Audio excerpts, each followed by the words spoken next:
الرحمن الرحيم. أهلا وسهلا بكم في فقرة جديدة من فقرات الكورة مع الجوكر. وطبعا بنتكلم في الفقرة دي عن كل مدار في اليومين دول. طبعا هنتكلم يا جماعة عن سقوط النادي الأهلي، هنتكلم كمان عن كل مدار داخل الكورة.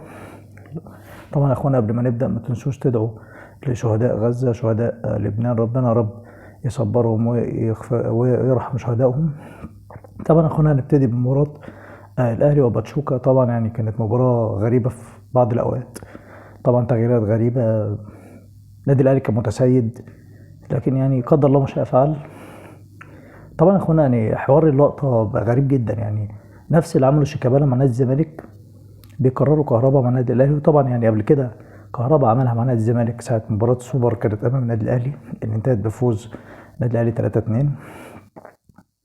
طبعا يعني لا تعليق، كان تغييرات غريبة، وطبعا يعني ضيع فرص غريب، يعني حكم هجومي طبعا للمباراة الثالثة على التوالي. النادي الاهلي بيفشل في التسجيل في البنك الاهلي في الدوري، في اورلاندو بايرتس في دوري الابطال، ومع باتشوكا. طبعا يعني هنرد برضو على تعليق الشناوي اللي انا مش لاعب ومش لاعب. النادي الاهلي ما بيقفش على حد يا كابتن، يعني شوبير موجود وحمزه علاء موجود فهنشوف. ودي طبعا كانت تعليقنا للمباراه. طبعا نخش على نادي الزمالك وكسر العقده. نادي الزمالك بيفوز على المصري بهدف غالي جدا للاعب احمد السيد زيزو في حضور العراب المدرب الجديد كريستيان جروس. طبعا يعني مبروك نادي الزمالك تصدر مجموعته. كمان بيراميدز بيخسر امام الترجي في رادس بهدفين مقابل لا شيء. وضع الاهداف يوسف بلايلي واللاعب مكوينه. طبعا يا جماعه نخش بقى على المباريات الاوروبيه.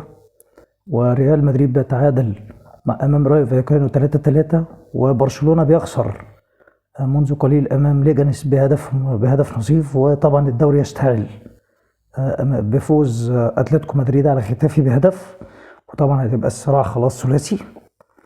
وديربي مانشستر يونايتد يفوز على السيتي، وطبعا بنسبة كبيرة كده ليفربول وتشيلسي هم المنافسين. وهنشوف طبعا مباراة الجاية تبقى كتير جدا في الدوري الانجليزي. وطبعا يعني لا تعليق، يعني الدوريات الاوروبية كلها مشتعلة. كمان الكلاسيكو الفرنسي باريس سان جيرمان بيفوز على ليون بثلاثية مقابل هدف، وخلاص يعني باريس سان جيرمان بنسبة كبيرة شارخ في الدوري بتاعه. طبعا يا اخوانا يعني لا تعليق. طبعا كمان بننعي وفاة الفنان نبيل الحلفاوي، ربنا يا رب يرحمه. طبعا اتمنى ما نكونش تقلنا عليكم. حافظ الله فلسطين. طبعا نختم بخير الانام وهي صلاة لرسولنا الكريم عليه افضل الصلاة والسلام. شكرا، السلام عليكم.